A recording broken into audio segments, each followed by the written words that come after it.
நம்ம வீட்டில் எப்படி இருக்குமோ அந்த மாதிரியான ஒரு டேஸ்ட் இங்கே ரொம்ப அருமையாக இருக்கும். அதாவது கறி தோசைலாம் பார்த்தீங்கன்னா கிட்டத்தட்ட ஒரு 10 நிமிஷம் நல்லா வேக வச்சு ரொம்ப பொறுமையாக கொடுப்பாங்க. சூப்பராக இருக்குதுங்க. மீன் குழம்புக்கும் அந்த கலக்கிக்கும் பார்த்தீங்களா செம்மையாக இருக்குது. அதோட இது புரோட்டா கேட்டா சாப்பிட்டாலும் செம்மையாக இருக்குது. சூப்பராக பண்ணுறாங்க, நல்லா டேஸ்ட்டாக இருக்குது.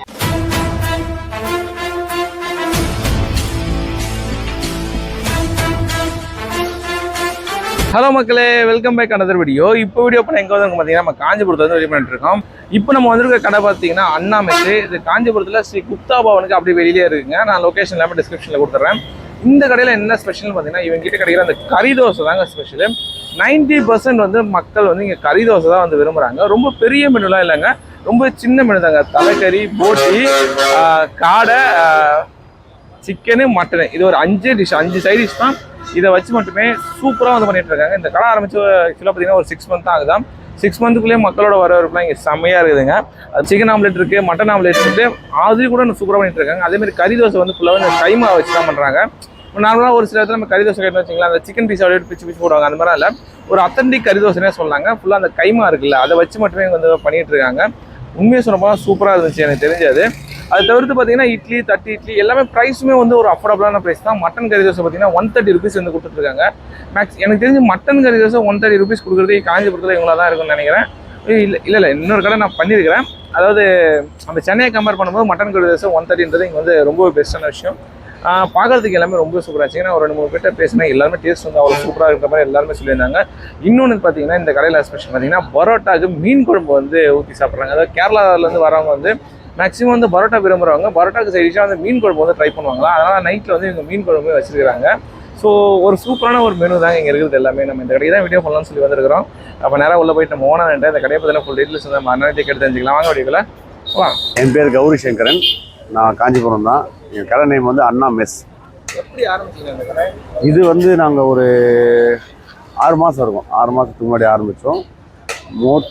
என்ன விஷயம்னா பியூராக நான்வெஜ் தரணும், அது ஒன்று. இங்கே நான்வெஜ் பிரியர்கள் அதிகம். அதுவும் இல்லாமல் நம்ம ஊர் ஸ்டைல் மாதிரி தலைக்கறி, போட்டி. எங்கள் மெனுவே வந்து 5 ஐட்டம் தான்: தலைக்கறி, போட்டி, பாயா, காடை, சிக்கன். இது மட்டும் இல்லாமல் சாப்பிட்றவங்களுக்கு மீன் குழம்பு கொடுப்போம். இது மட்டும் தான். மற்றபடி பரோட்டா இருக்குது, கறி தோசை, மட்டன் கறி தோசை, சிக்கன் கறி தோசை, கொத்து இடியாப்பம் இருக்கும். எல்லாருமே இடியாப்பம் பாயா கொடுப்பாங்க, நம்ம கொத்து இடியாப்பம் கொடுப்போம். இதுதான் சிம்பிள் மெனு தான். மெனு அதிகமாக நான் மாற்றிக்க மாட்டோம். ஏன்னா அதிக மெனுவாக இருந்தால் எங்களோட கவனமும் செதறன்றதுனால நாங்கள் சின்ன மெனுவை வச்சுக்கிறோம். அது அதிகம் போகுது. ஜனங்களோட ஆதரவு நல்லா இருக்குது.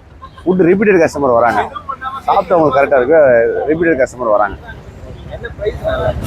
எல்லாமே ஆக்சுவலுக்கு ஒரு சிக்கன் கறி தோசை எடுத்தீங்கன்னா 100 ரூபா தான். வாங்கினேன். சிக்கன் கறி தோசை எடுத்தால் 100 ரூபா தான்.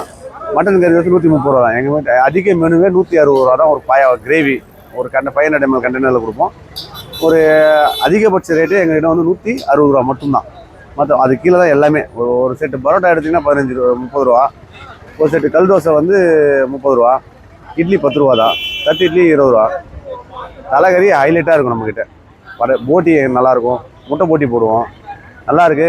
நீங்கள் கஸ்டமர் சாப்பிட்றத பார்த்தா தெரியும் உங்களுக்கு எப்படி போயிட்டுருக்கு எல்லாமே. ஒரு 4 மாதத்தில் ஜனங்க நல்ல ஒத்துழைப்பு கொடுத்தாங்க.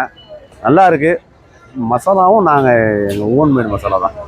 ஏன்னா சமைக்கிறது நமக்கு தெரிஞ்சவங்க லேடி அவங்க தான் சமைக்கிறாங்க. அதெல்லாம் நீட்டாக இருக்கும். நீங்களும் சாப்பிட்டு பார்த்து சொல்லுங்கள் எப்படி இருக்குன்னு. கண்டிப்பாக தலைக்கறி நல்லாயிருக்கும். பாயா, இடியாப்பம், கறி தோசை சூப்பராகவே இருக்கும். எல்லாமே ஒரு விதமும் ஒரு டேஸ்ட்டுங்க. இதுதான் பெஸ்ட்டு, அதுதான் பெஸ்ட்டு. மட்டன் பாயா பிடிச்சவங்களுக்கு இது ஒரு ஃப்ளேவர் நல்லா இருக்குன்னு தோணும். தலைக்கறி பொதுவாக வீட்டில் செய்ய மாட்டாங்க. இங்கே நம்ம கிரேவியாக வாங்கிட்டு போவாங்க. அது அவங்களுக்கு ஒவ்வொருத்தருக்கும் ஒன்று பிடிக்கும். சில பேர் நார்மல் சிக்கன் சேர்வே போதுன்றுவாங்க. சில பேருக்கு மீன் குழம்புக்காகவே சாப்பிடுவாங்க. பரோட்டாக்கு மீன் குழம்பு சாப்பிடுவாங்க நிறைய பேர் நம்ம கடையில் ஸ்பெஷலாக. அதுவும் அவங்க கேரளாலேருந்து யாரும் வந்தாங்கன்னா அவங்க 100% பரோட்டாக்கு மீன் குழம்பு தான். நல்லாவே இருக்கும். ஆமாம், அதுவும் கேரளான்ஸ் தான் சாப்பிட்றாங்க. அதை இங்கே புடவை எடுக்க வராங்கல்ல கேரளான்ஸ்ன்னு, உங்களை மாதிரி ஆளுங்க போகிறது, நெட்டில் போகிறத பார்த்துட்டு அவங்க வந்து தேடி சாப்பிட்றதுனால எனக்கு அதான் கேரளாலேருந்து வரவங்க இடியாப்பத்துக்கு மீன் குழம்பு பரோட்டாக்கு மீன் குழம்பு சாப்பிடுவாங்கன்றது எனக்கு இப்போ நம்ம கடை வச்சு தான் எனக்கே தெரியும். அப்படிங்களா? ஆமாம், சட்னி சாப்பிட்ருக்காங்க பார்த்துருக்கேன் வச்சு. இந்த 4 மாதத்தில் பல பேர் அப்புறம் அவங்க யாருன்றதை கேட்க அவங்க கேரளா இருக்கிறாங்க. அவங்க யாருன்னா சாப்பிட்றப்ப நம்ம ஜனங்களும் லைட்டாக டேஸ்ட் பண்ணி பார்க்குறாங்க. நல்லா. ஆனால் இங்கே மீன் குழம்பு சேல்ஸ் கிடையாது. சாப்பிட்றவங்களுக்கு மட்டும் ஒரு பீஸ் மீனோட கொடுத்துருவோம். தட்டு இட்லி மீன் குழம்பு நல்லா இருக்கும். இங்கே கடை ஆரம்பிச்சதுலேருந்து வந்துட்டு இருக்கேன். அதாவது நம்ம வீட்டில் எப்படி இருக்குமோ அந்த மாதிரியான ஒரு டேஸ்ட் இங்கே ரொம்ப அருமையாக இருக்கும். அதாவது கறி தோசைலாம் பார்த்தீங்கன்னா கிட்டத்தட்ட ஒரு 10 நிமிஷம் நல்லா வேக வச்சு ரொம்ப பொறுமையாக கொடுப்பாங்க. வரவங்களாம் அந்த அளவுக்கு ரொம்ப உபசரிப்பு பார்த்தீங்கன்னா 4-5 பேர் நம்ம இருந்தாலும் வரவங்க அத்தனை பேருக்கும் பொறுமையாக நின்று உபசரிப்பு கொடுப்பாங்க. ரொம்ப டேஸ்டியாக இருக்கும். இன்னொரு விஷயம் என்னன்னா, சில இடத்துல ஹோட்டலில் சாப்பிட்டா ஜீரணமாகாதுன்னு சொல்லுவாங்க. ஆனால் இங்கே ஃபுட்டு சாப்பிட்டா அடுத்த 10 நிமிஷம் வீட்டுக்கு போனால் பசி எடுக்கிற மாதிரி ஒரு ஃபீல் இருக்கும் எங்களுக்கு. ஆனால் ரொம்ப சுத்தமாகவும் இருக்கும், ரொம்ப நீட்டாக இருக்கும். எங்களுக்கு என்னன்னா இந்த கடை இன்னும் கொஞ்சம் பெருசாக இருந்தால் சந்தோஷமா இருக்கு. எனக்கு அப்படி நிற்கிறது சாப்பிட்றது ஒரு இதுவாக இருந்தாலும் இன்னும் கொஞ்சம் பெருசாக இருந்தாலும் கொஞ்சம் பார்க்கறது நல்லா இருக்குன்ற மாதிரி தோணிட்டு இருக்கு. ஆமாம், டைனிங் பெருசாக இருந்தால் இன்னும் நல்லாவே இருக்கும். இப்போ நாங்கள் குழந்தைகளோட வந்து இங்கே நின்றுட்டு சாப்பிட்றது இன்னும் டைனிங் பெருசாக இருந்தால் நாங்கள் உட்காந்து சாப்பிட்ற மாதிரி ஒரு ஃபீல் இருக்கும் எங்களுக்கு. நீங்கள் கறி தோசை ரொம்ப சூப்பராக இருக்குங்க. மட்டன் கறி தோசை இருந்தாலும் சரி, சிக்கன் கறி தோசை இருந்தாலும் சரி, நூல் பரோட்டாலும் இன்னும் ரொம்ப சூப்பராக இருக்கும். ஆக்சுவலாக நான் பரோட்டா சாப்பிடவே மாட்டேன், ஆனால் இங்கே வந்து பரோட்டா சாப்பிட்டுட்டு இருக்கேன். ரொம்ப நல்லா இருக்கு, டேஸ்டியாக இருக்குங்க, ஒன்றும் பிரச்சனை இல்லைங்க, ரொம்ப சிறப்பாக இருக்கு. அண்ணா பிறந்த ஊர், அதை விட காஞ்சிபுரம். அண்ணா ஊரில் நான் அண்ணா பேர் வைக்கக்கூடாதா, அந்த எண்ணம் தான், மற்றபடி இது. எங்களோட அம்மாவோட தாத்தா வந்து அண்ணாதுரைக்கு தமிழ் லெக்சரர், சென்னை பச்சைபாஸ் காலேஜ். அது ஒரு ஃபேமிலி இம்பேக்ட் ஒன்று. ப்ளஸ்ஸு நம்ம ஊர் காஞ்சிபுரம், அண்ணா ஊர், அண்ணா பிஸ்னஸ். ஆமாம், சிக்கன் ஆம்லெட் இருக்குது, மட்டன் ஆம்லெட் இருக்குது. எல்லா குழந்தைங்க சிக்கன் சாப்பிட மாட்டோம், எல்லாமே நம்ம கைமா தான். நீங்கள் ஈவன் கொத்து பரோட்டா கூட பார்த்தீங்கன்னா அதில் கைமா போட்டு தான் இருக்கும், பெரிய பீஸை போட்டு கொத்த மாட்டோம். ஆல்ரெடி கொத்தி ஃபுல்லாக ரெடி பண்ணுவோம். நீங்கள் பாருங்கள், உள்ளே ஒரு அந்த பாத்திரத்தில் வச்சுருப்போம், அதை மட்டும் தான் போடுவோம். அதேமாதிரி மட்டன் ஆம்லெட்டும் எல்லாமே கைமா பண்ணிகிட்டு இருக்கோம்.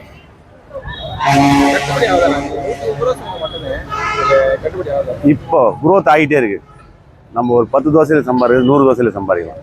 கான்செப்ட் தான் சிம்பிளாக. அந்த ரேட்டு கம்மியாக இருந்தாலும் குவான்டிட்டி அதிகமாக போச்சுன்னா தாராளமாக சம்பாதிக்கலாம்.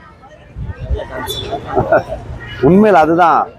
நீங்கள் என்னன்னா போராடுங்களேன், நம்ம 10 தோசையிலே சம்பாதிச்சு நினைக்கூடாது. 100 தோசை போட்டோம். நான் ஃபஸ்ட்டு சின்ன கல் போட்டேன், பத்தலை. கஸ்டமர் கொஞ்சம் பாசமாக திட்ட ஆரம்பிச்சிட்டாங்க, நாங்கள் வந்தால் நிற்கிறது மாதிரி இருக்கு அப்படின்னு. அதுக்கப்புறம் கல் பெரிய கல்லாக போட்டு இப்போ நீங்கள் அந்த ஒரு கல்லில் 50 தோசை ஊற்றலாம், கல் தோசை மட்டும். அந்த மாற்றிக்கிட்டேன், வேறு வழி கிடையாது. சூப்பராக இருக்குதுங்க. மீன் குழம்புக்கும் அந்த கலக்கிக்கும் பார்த்தீங்களா செம்மையாக இருக்குது. அதோட அது புரோட்டா கேட்டா சாப்பிட்டாலும் செம்மையாக இருக்குது, சூப்பராக பண்ணுறாங்க, நல்லா டேஸ்ட்டாக இருக்குது. மீன் குழம்பு கலக்கி செம்ம டேஸ்ட்டாக இருக்குது. ஆமாம், நார்மலாக இட்லிக்கு தான் நல்லாயிருக்கும் மீன் குழம்பு, பட் கலக்கிக்கும் இதுக்கும் செம்ம டேஸ்ட்டாக இருக்குது. இந்த கடையில் நல்லா சூப்பராக இருக்குது. நாங்கள் ரெகுலராக வந்து சாப்பிட்டுட்ருக்கோம். இப்போ பார்த்தீங்கன்னா நாங்கள் கறி தோசை, கலக்கி, முட்டை தோசை, புரோட்டா எல்லாமே ட்ரை பண்ணியிருக்கோம். இந்த கடையில் சூப்பராக இருக்குது. ஸ்பெஷலாக பார்த்தீங்கன்னா முட்டை இது இருக்குது, அதுவும் நல்லா இருக்குது, எல்லாமே நல்லா இருக்குது. கண்டிப்பாக பண்ணிகிட்ருக்கோம், எல்லோரும் பண்ணிகிட்ருக்கோம். இவர் என் ஃப்ரெண்டு தான், இவர் பேர் அரவிந்த்.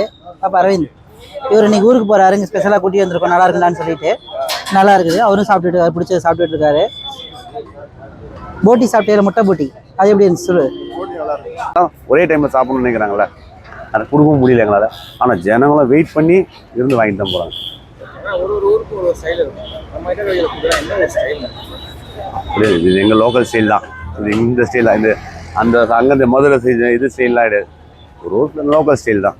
அது என்ன கண்டிப்பாக புதுசாலாம் ஆக்சுவல் நார்மலாக இருக்கும். சாப்பிட்டா திருப்பி சாப்பிடணும்னு நினைப்பீங்க, அவ்வளோதான். அதான் தலைக்கறி, போட்டி, பாயா, காடை, சிக்கன் எல்லாமே கிரேவியாகவே இருக்கும். ஆக்சுவலி நாங்கள் எல்லாமே கிரேவியாக வச்சுட்டு ஃப்ரை கேட்டாங்கன்னா அதுலேருந்து தான் எடுத்து போடுவோம். ஏன்னா அப்போ தான் அந்த அரோமா நல்லா இருக்கும், மசாலா ஊறி நல்லா இருக்கும். அதில் நீங்கள் அப்படியே எடுத்து போட்டு ஃப்ரை பண்ணோன்னா சூப்பராக இருக்கும்.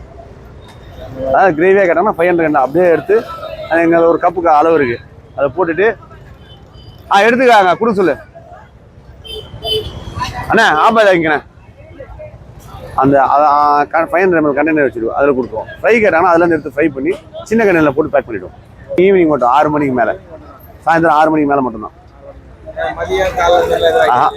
இது ஒன்று செஞ்சால் ஒழுங்காக செஞ்சோட ஐடியாவில் தான் இருக்கிறேன். ஏன்னா வேலை ஒர்க்கும் நம்ம டைட் ஆகிடும். சரி இது தெளிவாக இருக்குது, தெளிவாக இதை வரைக்கும் பண்ணிக்கலாம் அப்படின்னு தான். இது நம்ம நெல்லுக்கார தெரு, பஸ் ஸ்டாண்ட் சிக்னல்லேருந்து நெல்லுக்கார தெரு, அன்னை இந்திரா காந்தி சாலைன்னு சொல்லுவாங்க. நியர்பை குப்தா பவன் பக்கத்தில். கரெக்ட் டைமிங் ஈவினிங் 6 மணிக்கு மேலே. 6 மணிக்கு மேலே சைட் டிஷ்ஷஸ் எல்லாமே தேவைன்னா ஒரு 8 o'clock வந்தோன்னா சைட் டிஷ்ஷஸ் எல்லாமே கிரேவி எல்லாமே எல்லா சைட் டிஷ்ஷுமே இருக்கும். அதுக்கு மேலே ஆச்சுன்னா கொஞ்சம் அப்படியே க்ளோசிங் டைம் ஆகிடும். மக்களுக்கு ஏதாவது நீங்க சொல்லுவாங்க? அவசியம் வாங்க, சாப்பிட்டு பார்த்துட்டு என்ன நிறை குறைய நீங்கள் எங்ககிட்ட தாராளமாக சொல்லலாம். சாப்பிட்டு பார்த்து சொல்லுங்கள். இது வரைக்கும் வந்து சாப்பிட்றாங்க எல்லாரும், கரெக்டாக இருக்குது. இனிமேல் வரவங்களுக்கும் பண்ணி கொடுக்கலாம்.